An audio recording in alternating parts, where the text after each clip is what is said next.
एक दिन की बात है। कार्तिक की भाभी रिया की कमर में बहुत ज़्यादा दर्द हो रहा था क्योंकि उनको कमर में लचक पड़ गई थी। कार्तिक ने रिया के बेडरूम में आया और बोला, चलिए भाभी आप लेट जाइए, मैं आपकी कमर पर बाम लगाकर हल्की सी मालिश कर देता हूँ ताकि आपका बचा हुआ दर्द अभी ठीक हो जाएगा। रिया ने उसे मना करते हुए कहा, नहीं रहने दो कार्तिक, मैं खुद कर लूँगी। कार्तिक ने कहा, आप खुद से बाम तो लगा लेंगी लेकिन मालिश करना बड़ा मुश्किल होगा, मैं आपकी मदद कर देता हूँ, इससे आपको बाकी का दर्द अभी ठीक हो जाएगा। ये कहकर कार्तिक कुर्सी से उठकर बेड पर रिया के पास आ गया और उसे लेटने के लिए कहा, भाभी जी बताइए कहाँ लगाना है। रिया कार्तिक की हमदर्दी और फिक्र देखकर अब उसे मना नहीं कर पाई। हकीकत में दर्द का बहाना बनाकर कार्तिक को परेशान करना चाहती थी। वह शर्माते हुए पेट के बल लेट गई और अपनी कमीज़ को कमर से थोड़ा ऊपर कर लिया और कहा, यहाँ पर लगाओ। कार्तिक ने थोड़ा सा बाम अपनी उंगलियों पर लिया और धीरे धीरे रिया की कमर पर मलने लगा।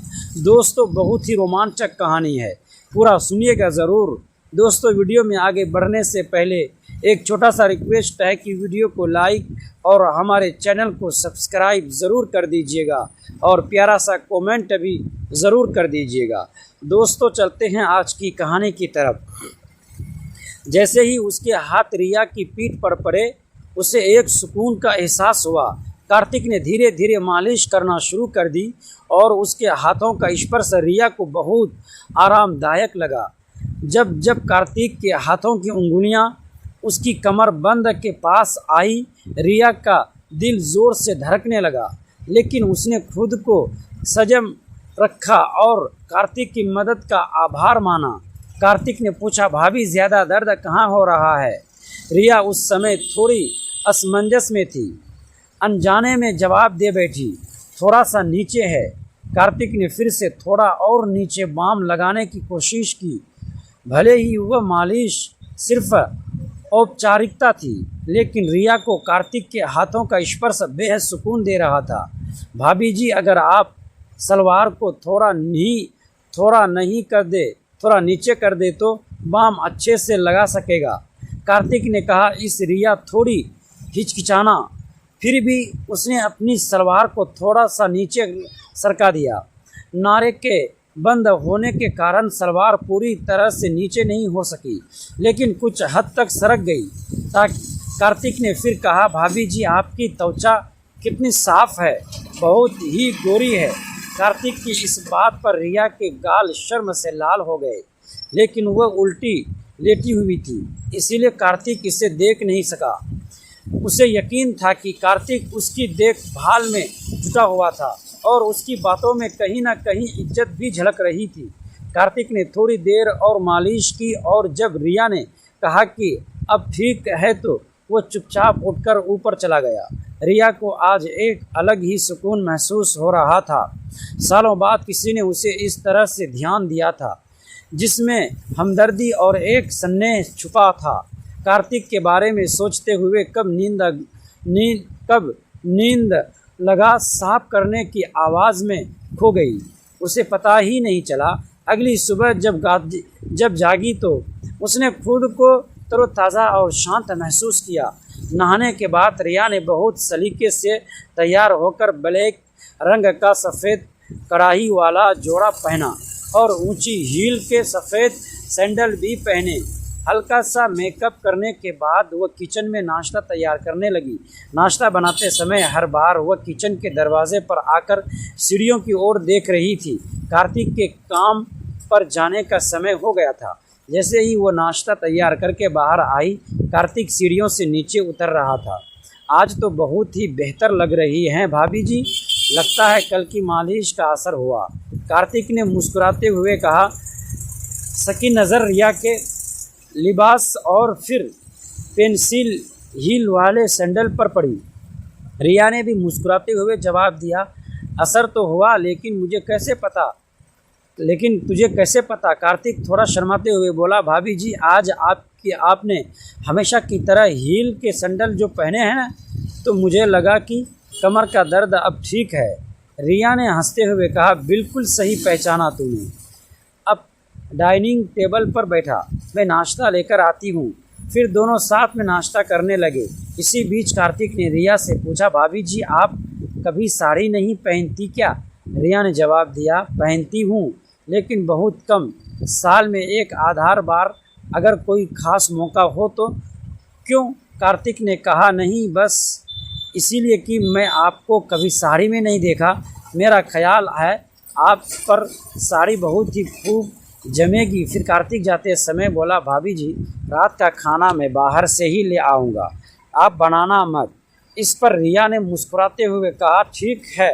कार्तिक ने फिर कहा, अगर किसी और चीज़ की ज़रूरत हो तो बता दीजिए, मैं आते समय लेता आऊँगा।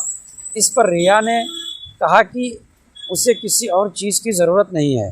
और फिर कार्तिक ने जाने के बाद वो छोटे मोटे कामों में लग गई। इसके बाद वह ऊपर जाकर कार्तिक के कमरे को भी ठीक करने लगी। इसी दौरान रिया को उसके बेड के नीचे कुछ कपड़ा पड़ा हुआ नज़र आया तो उसने नीचे झुककर उसे बाहर निकाला तो उसकी आंखें हैरानी के मारे फटी की फटी रह गई। वह एक सफ़ेद रंग का रेशमी अस्तर था जो शायद किसी लड़की की है। रिया ने उसे ध्यान से देखा और समझ गई कि किसी व्यक्ति का चीज़ हो सकती है जो गलती से यहाँ रह गई हो। उसने तुरंत ही कपड़े को एक तरफ रख दिया और कमरे की सफाई करने लगी। इसी बीच उसे 3 दिन पहले की घटना याद आई। रोहन और रीना इसी कमरे में एक दूसरे के साथ थे। उसे लगा कि वह कपड़ा शायद रीना का ही होगा। रिया ने कपड़े को उठाकर देखा तो उस पर कुछ सफ़ेद दाग नज़र आए। उसे समझते देर नहीं लगी कि वह लोग कैसे हैं। इस दागों को देखकर वह किसी दूसरी दुनिया में खो गई। तभी अचानक बाहर मुख्य दरवाजे पर दस्तक हुई तो उसने उस कपड़े को वापस बेड के नीचे रखा और बाहर आकर दरवाजे की ओर देखा। उसने देखा कि पड़ोस में रहने वाली कोमल भाभी खड़ी थी। अरे भाभी, मैं अभी आती हूँ, रिया ने कहा और जल्दी से कार्तिक का कमरा बंद किया और नीचे आकर दरवाज़ा खोला। कोमल जो पड़ोस में रहती थी, अपनी उम्र के 35वें दशक में थी और घर में ही ब्यूटी पार्लर चलाती थी। कोमल अक्सर दोपहर में रिया के घर आ जाती थी या उसे अपने घर बुला लेती थी और दोनों इधर उधर की बातें करती थी। उस दिन भी रिया और कोमल गली मोहल्ले की ढेरों बातें कर रही थी। कोमल के जाने के बाद रिया ने एक बार फिर से नहाने का मन बना लिया। सुबह कार्तिक ने साड़ी का जिक्र किया था, इसलिए नहाकर उसने नीले रंग की प्रिंटेड साड़ी पहन ली और साथ में सिल्वर रंग का पेंसिल हील वाले खूबसूरत सैंडल भी पहने। कार्तिक के आने का समय भी वह चला था और वह शाम के 4 बजे ही गया। जब रिया के दरवाज़ा खोला तो कार्तिक उसे बड़े गौर से देखने लगा। उसे अपनी ओर इस तरह से ध्यान से देखता हुआ देख रिया मुस्कुराते हुए अदा से बोली, ऐसे क्या देख रहे हो? कार्तिक मुस्कुराते हुए बोला, वाकई भाभी, आज आप इस साड़ी में बहुत ही खूबसूरत लग रही हैं। ये कहकर वह अंदर आ गया और वह साथ में रात का खाना भी खाया। भाभी, मैं ऊपर जा रहा हूँ फ्रेश होने के लिए, आप एक गिलास शरबत बना दें प्लीज़। रिया ने उसकी ओर मुस्कुराते हुए देखा और कहा, हाँ हाँ क्यों नहीं। उसके बाद कार्तिक ऊपर चला गया और फ्रेश होकर जब नीचे आया तो उसने एक आरामदायक टी शर्ट और शर्ट सा पहना हुआ था। रिया ने शरबत बनाया और उसे अपने बेडरूम में ले आई और उसने वहाँ पर कूलर लगा हुआ था। कार्तिक रूम में आकर सामने वाली कुर्सी पर बैठ गया और रिया भी बेड पर टांगे नीचे लटका कर घर बैठ गई। दोनों ने इधर उधर की बातें की। इस दौरान कार्तिक ने रिया से पूछा, भाभी अब आपकी कमर का दर्द कैसा है? रिया मुस्कुराते हुए बोली, अरे अब तो मैं बिल्कुल ठीक हूँ। कल ही इतनी अच्छी मालिश जो की थी। कार्तिक ने अपना शरबत का गिलास साइड टेबल पर रखते हुए कहा, भाभी आप आराम से लेट जाइए, मैं एक बार और बाम से आपकी मालिश कर देता हूँ ताकि आपकी तबीयत और भी अच्छी हो जाए। रिया ने मना करते हुए कहा, नहीं कार्तिक, मैं अब बिल्कुल ठीक हूँ। लेकिन कार्तिक ने कहा, भाभी आप मेरे लिए हमेशा इतना करती हैं, क्या मैं आपके लिए इतना भी नहीं कर सकता? चलिए लेट जाइए। रिया ने उसकी बात को टाल ना सकी और खाली गिलास टेबल पर रखते हुए बोली, अच्छा बाबा, तुम मानता नहीं, लेटती हूँ। पहले सैंडल तो उतार दूँ। सैंडल उतारने की ज़रूरत नहीं है भाभी, इतनी खूबसूरत सैंडल आपके हसीन पैरों की खूबसूरती को और भी बढ़ा रहे हैं। आप ऐसे ही लेट जाइए। कार्तिक ने थोड़ी चंचलता से कहा। रिया को उसकी बात पर हंसी आ गई और वह उसकी बात मानकर बेड पर लेट गई। उसने साड़ी पहनी हुई थी, इसीलिए उसकी कमर कार्तिक की नज़रों के सामने थी। कार्तिक ने बाम को उंगलियों पर लगाया और रिया की कमर की मालिश करने लगा। रिया ने कार्तिक से पूछा, एक बात बता कार्तिक, तुझे मेरी ऊंची हील वाली सैंडल बहुत पसंद है ना? कार्तिक थोड़ा शर्माते हुए बोला, जी भाभी, आप बिल्कुल सही कह रही हैं। इसके बाद वह ऊपर जाकर कार्तिक के कमरे को भी ठीक करने लगी। बिस्तर की चादर बदलते हुए उसकी नज़र अचानक बेड के नीचे पड़ी। किसी सफ़ेद चीज़ पड़ गई। पहले तो उसे लगा कि शायद कोई रूमाल होगा, लेकिन जब वह झुककर उसे बाहर निकालने लगी तो उसके हाथ एक सफ़ेद रेशमी अंत वस्त्र पर आकर ठिठक गए।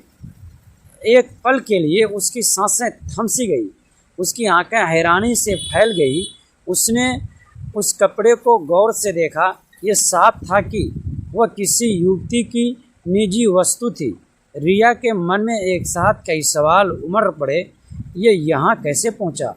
क्या ये किसी मेहमान का रह गया सामान था, या फिर इसके पीछे कोई ऐसी बात छिपी थी जिससे पूरा परिवार अनजान था? उसके खुद को शांत रखने की कोशिश की। बिना किसी नतीजे पर पहुँचे किसी पर शक करना उसे सही नहीं लगा। उसने वह वस्तु सावधानी से एक साफ थैली में रख दी, ताकि यदि कोई इसे ढूंढे तो आसानी से वापस की जा सके। लेकिन उसके मन में उठी शंका अब शांत होने का नाम नहीं ले रही थी। उसे महसूस हो रहा था कि इस छोटे से संयोग के पीछे शायद कोई बड़ा रहस्य छिपा है, जिसका पर्दा अभी उठना बाकी था। दोस्तों, ऐसे ही कहानी सुनने के लिए प्लीज़ हमारे चैनल को सब्सक्राइब ज़रूर कीजिएगा।